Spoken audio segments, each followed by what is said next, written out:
Fala galera, tudo bem? O assunto de hoje por aqui é o Mundial Sub-20, que chegou ao fim, e a Ucrânia é a vencedora, né? Um título inédito, aliás.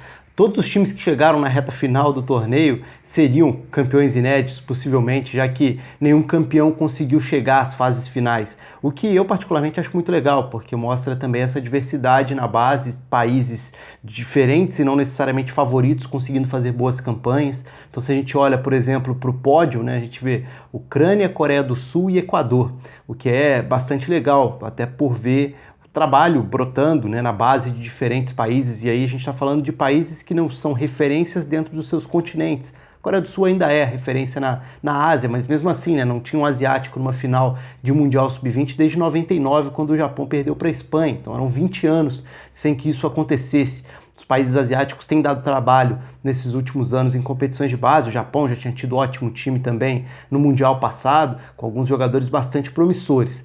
E vamos falar então sobre esse título e sobre outros destaques do Mundial, listar alguns destaques individuais, algumas promessas desse Mundial de 2019 disputado na Polônia. Antes, convido você a se inscrever aqui no canal, só clicar aqui embaixo, um clique você se inscreve. Se quiser também, já deixa o seu comentário, curte o vídeo, pode ativar o sininho aí da notificação para ficar sabendo quando tiver vídeo novo. O que essa Ucrânia teve de diferente? Acho que acima de tudo foi um time muito organizado, um time muito sólido coletivamente. Lembra um pouco o título da Sérvia de 2015, a Sérvia que tinha como principal referência daquela equipe o Milinkovic-Savic, que depois virou destaque no campeonato italiano, destaque na seleção principal da Sérvia também.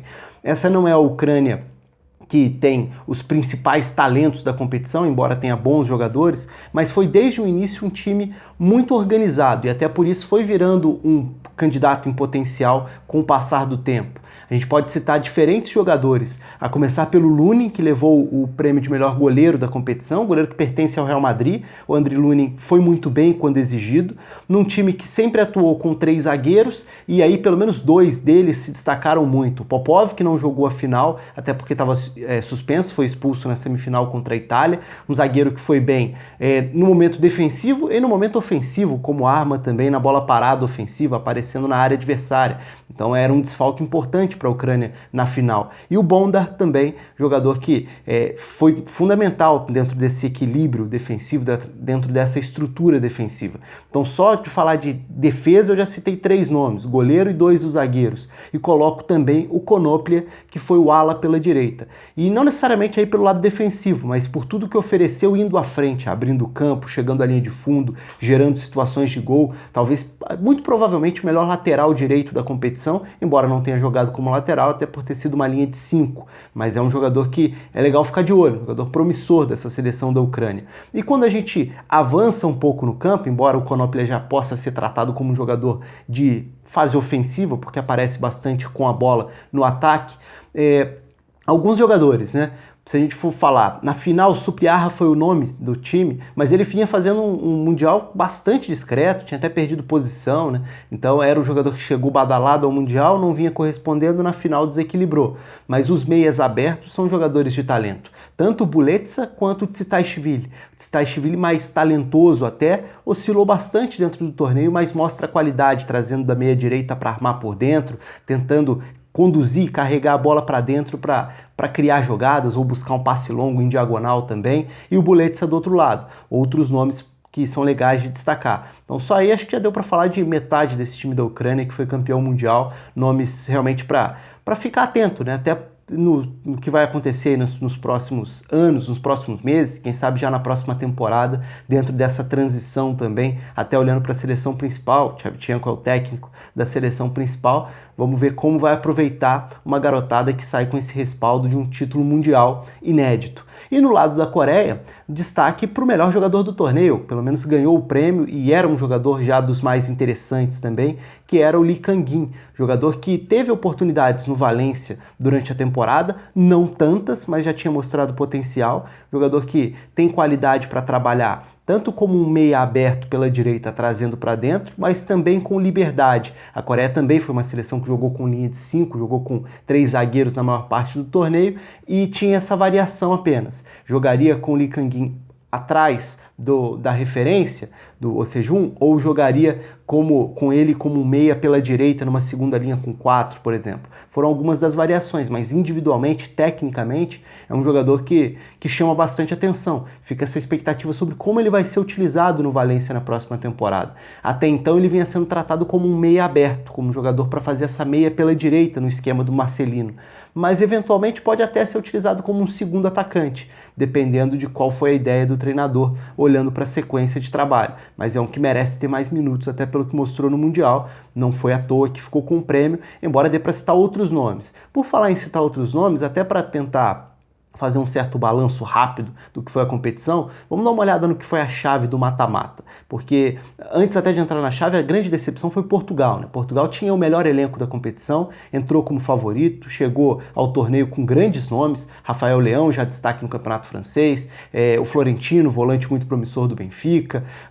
Se a gente for olhar para a zaga com Diogo Queiroz, Diogo Leite, dois jogadores importantes de um Porto campeão europeu sub-19, Diogo Dalot, lateral do Manchester United, Rubem Vinagre, do Wolverhampton, enfim, daria para falar de todas as posições do campo, o Gedson no meio campo, daria para citar todos os setores para destacar como o Gedson no Benfica, como Portugal tinha referências e qualidade para ir muito longe, e caiu na fase de grupos. Então foi o grande vexame. Então, importante citar, porque nem vai aparecer na chave que a gente vai ver agora para passar alguns dos nomes que ficaram pelo caminho. Então vamos tentar passar rapidamente o que foi a competição, olhando para o mata-mata, né? Se a gente for olhar, a Colômbia teve alguns bons nomes, o Cuesta, zagueiro, é um jogador para prestar atenção, o Angulo, contratado pelo Palmeiras, já tinha feito um bom sul-americano, um jogador que mostra qualidade para desequilibrar arrancando com a bola, geralmente na ponta direita, mas eventualmente por dentro também, é um nome para prestar atenção. A Colômbia deixou a Nova Zelândia, que foi uma sensação do torneio, em parte lá da fase de grupos, mostrou um bom futebol até. A Itália, que chegou até a semifinal, teve alguns destaques individuais legais, o Pizarri foi muito bem, o goleiro, o Scamacca fez uma grande competição, principalmente pelo início e depois pelo fim. Um atacante de força física para prender a bola de costas para a defesa, para fazer o pivô, mas com qualidade técnica para achar jogadas também, para criar soluções. É verdade que em determinado momento do torneio o Pinamonti foi quem roubou um pouco desse protagonismo, os dois formavam a dupla de ataque, também num time que jogava com 3 zagueiros, mas o Scamacca é um que eu destacaria, além do Pizarri. A Itália teve alguns bons momentos no meio-campo também, mas para não prolongar muito, vamos lá, a Argentina ficou pelo caminho, tinha bons jogadores, até jogadores já mais conhecidos inclusive. Mali talvez tenha tido o melhor jogador do torneio para mim, que foi o Sékou Koita, jogador que vale prestar atenção inclusive porque estará na Copa Africana de Nações com a seleção de Mali. Então sai do Mundial Sub-20 já direto para a lista final, ele estava na pré-lista, foi confirmado entre os 23, vai jogar a Copa Africana de Nações, pretendo fazer um vídeo aí essa semana com alguns destaques rápidos passando grupo a grupo da Copa Africana. Então um jogador para ficar de olho porque foi muito bem, a qualidade dele, a capacidade para criar jogadas e gerar perigo foi enorme. A França com bons jogadores também, Moussa Diaby, um deles, acabou de se transferir para o Bayer Leverkusen, o Cuisance, que é bom meio-campista, já tinha deixado essa boa impressão no Borussia Mönchengladbach, foi outro, o Adli já é um jogador conhecido também. A seleção norte-americana foi muito bem, um time bem interessante, com alguns jogadores de boa qualidade em diferentes faixas do campo, De La Fuente pelo lado, Alex Mendes por dentro, sendo esse volante que se projeta, arma o jogo também, Pomical como um meia central, que foi bem, já tinha o Timothy Weah como uma das principais referências desse time, mas eu destacaria esses outros como nomes que chamaram atenção ao longo do torneio. O Uruguai caiu nas oitavas, mas é sempre um time de qualidade. Brian Rodrigues, que faz boa Libertadores, inclusive, nome para prestar atenção pensando em futebol europeu. O Acevedo, meio-campista, também chamou atenção. Se a gente for olhar, por exemplo, para o Equador, Steven Plata, bom jogador, Cifuentes, o Campana no ataque. O Equador chegou até a semifinal e foi terceiro colocado não por acaso.